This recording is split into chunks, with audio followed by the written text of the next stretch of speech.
Il y a un champ de bataille à l'intérieur de votre esprit. Ce n'est pas une métaphore, c'est la réalité fondamentale et vécue d'un être humain qui n'est pas encore devenu entier. Une guerre silencieuse et incessante se déroule dans le pays caché de votre âme. C'est une lutte entre la partie de vous que vous connaissez, le je conscient qui planifie votre journée, qui a vos opinions, qui ressent vos angoisses, et un monde vaste, puissant et invisible en vous. Une nature sauvage intérieure, grouillant d'énergies oubliées et de forces inconnues. Ce monde intérieur est un océan, profond et ancien. Et l'esprit conscient, l'ego, n'est qu'un petit bateau déterminé flottant à sa surface, prenant la gestion de ses propres voiles pour une maîtrise de la mer. Notre culture nous enseigne à passer toute notre vie à décorer ce petit bateau. De notre premier jour à l'école à notre dernier jour au travail, le projet est le même, rendre le bateau plus impressionnant. Nous renforçons sa coque avec des diplômes et des certifications. Nous hissons de plus grandes voiles d'avancement de carrière et de statut social. Nous remplissons sa cale avec les trésors de l'accomplissement. La maison, les investissements, le non respecté. C'est le grand et nécessaire travail de la première moitié de la vie. Construire un vaisseau fonctionnel, un ego efficace, capable de naviguer dans les eaux communes de la société. Et pendant longtemps, ce projet suffit. Il nous donne une direction et un but. Mais alors, souvent dans le calme après-midi de nos années, après que de nombreux ports ont été atteints et de nombreux trésors stockés, un calme étrange et troublant peut descendre. Ce n'est pas une crise, pas une tempête, mais un sentiment de vide tranquille et rampant. Un malaise. Le monde applaudit notre beau bateau, mais nous, assis sur son pont, ressentons une profonde déconnexion. Nous ne pouvons pas vraiment profiter du port parce que le capitaine, notre esprit conscient, est devenu un fantôme hantant son propre navire. Il est hanté par les spectres de chaque voyage passé, rejouant en boucle sans fin chaque mauvais virage, chaque courant mal jugé. Et il est paralysé par des fantômes à l'horizon, peignant des mirages vifs de tempêtes futures, de ruines financières, de solitude, de déclin. Le capitaine est tellement occupé à combattre les fantômes et à craindre les mirages qu'il a oublié comment ressentir le doux balancement des vagues sous lui. Et ainsi nous nous asseyons, prisonniers sur un navire de notre propre fabrication, à la dérive dans une mer de souvenirs et d'anxiété, tandis que l'immense réalité vivante et respirante du moment présent, le simple fait solide de notre propre existence, se déroule complètement inaperçu. Mais il y a une vérité bien plus profonde que le monologue frénétique du capitaine. Vous n'êtes pas le bateau. Vous n'êtes même pas le capitaine. Vous êtes l'océan entier. Il y a un centre silencieux et régulateur au plus profond de votre être. Une présence sage et équilibrante, qui est plus ancienne et plus vaste que l'ego bavard. C'est le soi, la totalité de qui vous êtes. Le voyage vers la vraie paix, vers la plénitude, ne consiste pas à ajouter un autre trésor à la cale du bateau. Il s'agit du capitaine qui détourne enfin son attention de ses cartes et apprend à écouter la sagesse de l'océan lui-même. C'est l'acte simple et radical d'arriver, d'être présent à la profonde isness de votre propre vie, en ce moment. Plus de souhaiter des mers plus calmes à l'avenir, plus de regretter les tempêtes du passé. C'est un éveil à ce qui est. Plus vous permettez à cette réalisation tranquille de pénétrer votre être, plus votre monde entier commence à se recalibrer. Le but n'est pas de tuer le capitaine, car l'ego est un navigateur essentiel. Le but est de l'aider à comprendre qu'il n'est pas en charge de l'océan, mais qu'il en fait partie. Il est une vague, pas la mer. Vous êtes toujours, et ne pouvez jamais être, dans le moment présent. Le sentiment d'être absent est une illusion, un tour de lumière créé par les nuages épais et tourbillonnants que nous appelons nos pensées. Mais le soleil n'a pas disparu juste parce que le ciel est couvert.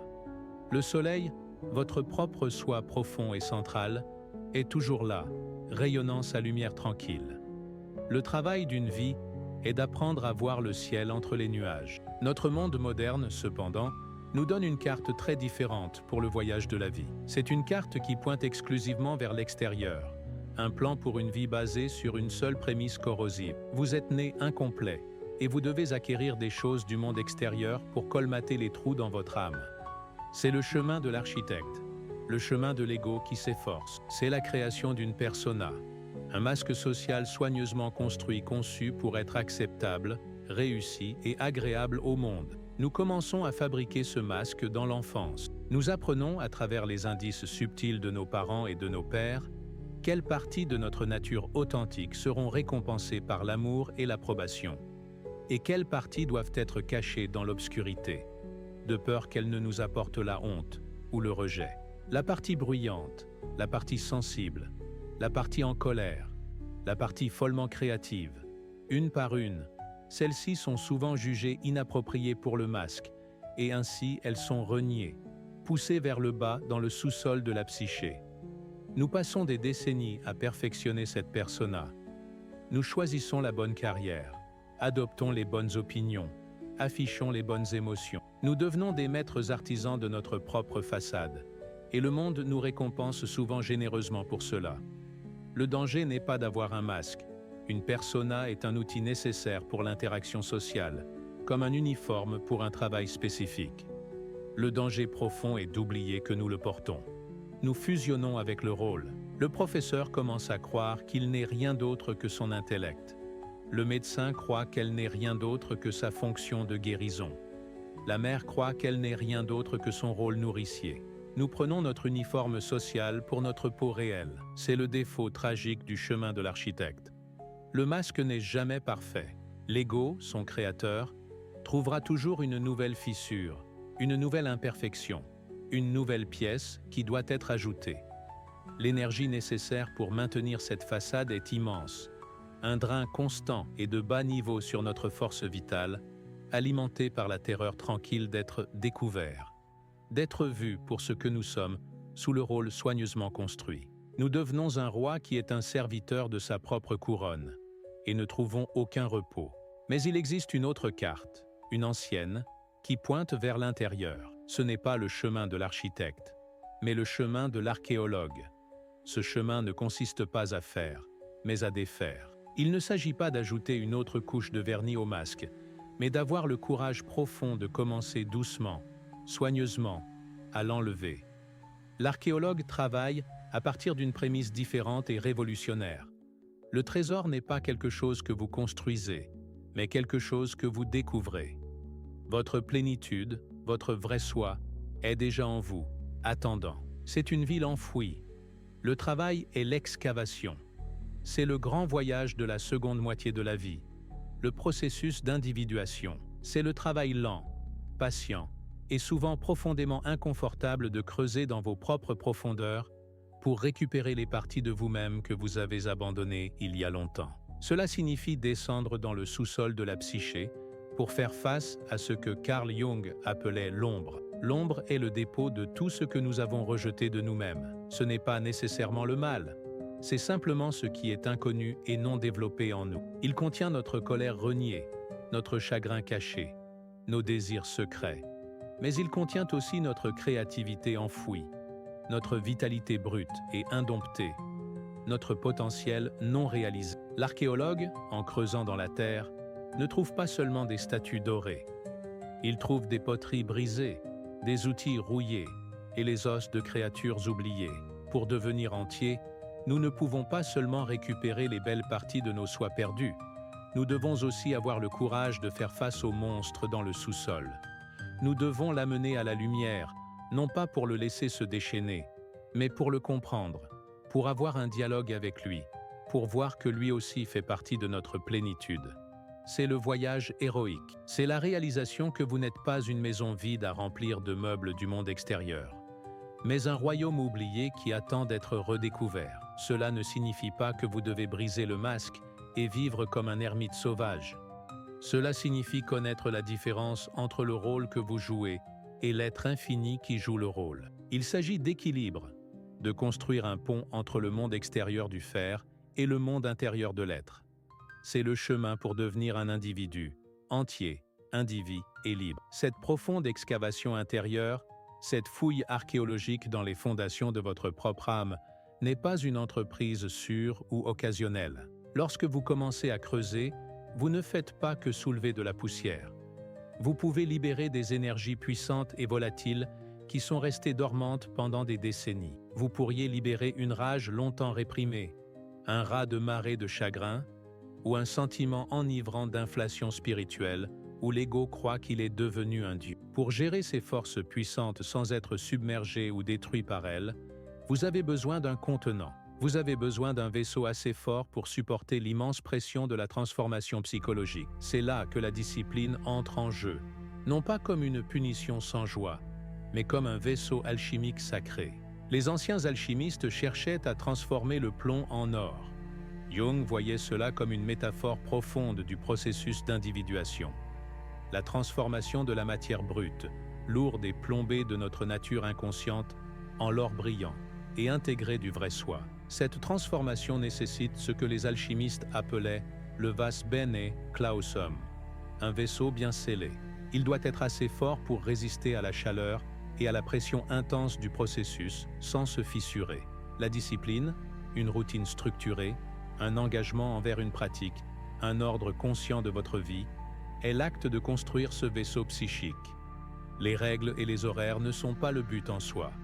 Ce sont les matériaux et la conception du contenant. La structure rigoureuse d'une tradition comme le chemin Shaolin en est un exemple magistral. Les heures de repas fixes, l'entraînement exigeant, l'environnement contrôlé, tout cela travaille à forger un ego qui est fort, flexible et résilient. Il devient un capitaine qui n'est pas rigide, mais qui est assez stable pour naviguer dans la tempête lorsque les profondeurs de l'inconscient sont remuées. Lorsque vous choisissez constamment d'attendre un repas malgré votre faim, vous n'entraînez pas seulement votre corps. Vous vous engagez dans un dialogue transformateur avec les parties les plus primitives et impulsives de vous-même. Vous démontrez doucement mais fermement que votre soi conscient est présent et capable. Vous intégrez cette énergie brute, non pas en l'écrasant, mais en lui donnant une place respectueuse dans un ordre conscient plus large. La structure de la discipline, par conséquent, n'est pas une cage qui limite l'âme. C'est le mur solide et protecteur du four alchimique, créant les conditions exactes nécessaires pour que le plomb de votre vie non examinée soit transformé en or. Cette maîtrise intérieure, forgée au sein du vaisseau de la discipline, change inévitablement notre relation avec le monde extérieur.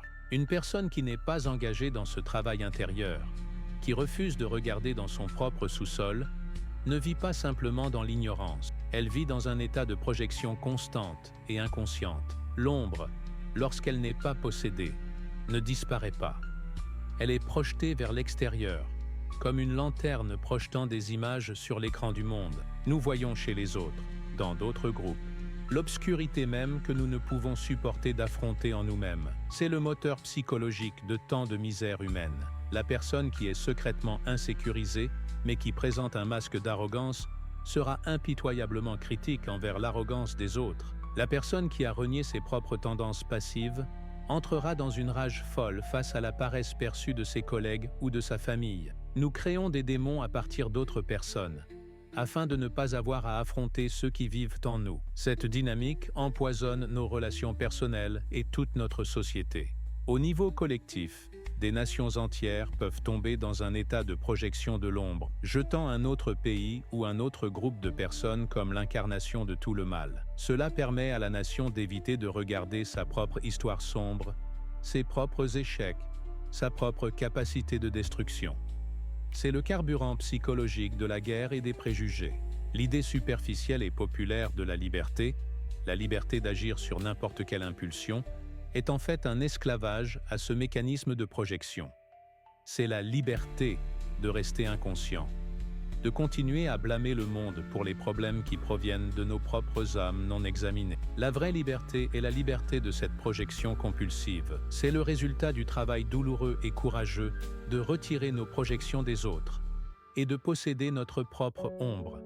Lorsque vous pouvez voir et accepter le potentiel d'avidité, de cruauté et de folie en vous-même, vous n'êtes plus aussi prompte à le condamner chez les autres. Vous pouvez les voir plus clairement, comme des êtres humains entiers, un mélange complexe de lumière et d'obscurité. Tout comme vous, c'est le fondement de la compassion. C'est la liberté qui permet une connexion authentique, qui construit des ponts au lieu de murs, et qui contribue à la guérison du monde. Un individu conscient à la fois. Tout ce voyage alchimique, excaver le soi, intégrer l'ombre, construire le vaisseau de la discipline, est le grand travail d'une vie humaine. C'est exigeant, Cela nécessite une immense énergie psychique, une force vitale qui doit être soigneusement cultivée et préservée. Le vaisseau alchimique n'est pas seulement une métaphore psychologique, c'est votre corps physique. Si le vaisseau est fissuré, faible ou pollué, le grand travail ne peut pas se poursuivre. Votre esprit et votre corps sont un seul système individuel. L'état de votre âme est écrit dans le langage de vos cellules, et l'état de vos cellules façonne le paysage de votre âme. Le plus grand drain sur votre vitalité n'est pas l'effort physique. C'est la friction constante et grinçante d'une psyché en guerre avec elle-même. C'est l'énorme énergie consommée par l'ego dans son effort désespéré et permanent pour supprimer l'ombre, maintenir la persona et gérer les angoisses d'une vie vécue uniquement à la surface. C'est pourquoi le fondement de tout travail psychologique et spirituel profond est le soin du vaisseau. Votre énergie quotidienne repose sur un tabouret robuste à 3 pieds. Si un pied est faible, toute la structure vacille, et le contenu sacré de votre travail intérieur risque de se renverser. Ces 3 pieds sont votre alimentation, votre respiration et votre style de vie. Le premier, votre alimentation, est la terre littérale à partir de laquelle votre être physique est construit. C'est le carburant du feu alchimique. Une nourriture propre et entière fournit une énergie claire, créant un environnement intérieur stable. Une nourriture transformée et sans vie crée une électricité statique physique, inflammation, détresse digestive, déséquilibre hormonal, qui reflète et amplifie le chaos psychologique. Vous ne pouvez pas trouver la paix intérieure si votre corps est dans un état d'urgence constant et de bas niveau. Le deuxième pied, votre respiration, est le pont entre les mondes. C'est le lien le plus direct et immédiat entre votre esprit conscient et la vaste intelligence inconsciente de votre corps. C'est la télécommande de votre système nerveux. Une respiration superficielle et saccadée vous maintient dans un état de survie. Une respiration profonde, rythmique et consciente est un message de sécurité envoyé directement aux parties les plus anciennes de votre cerveau. Elle calme l'océan intérieur, vous permettant de voir plus clairement ce qui se trouve dans ses profondeurs. C'est l'encre qui vous retient dans le moment présent, lorsque les fantômes du passé ou les chimères du futur commencent à hurler. Le troisième pilier est votre style de vie, le rythme et la structure de vos journées. Un style de vie chaotique et imprévisible crée un état intérieur chaotique et imprévisible. Un rythme stable, en particulier un cycle veille-sommeil régulier, qui respecte la conception naturelle de votre corps, crée un contenant sûr pour votre psyché.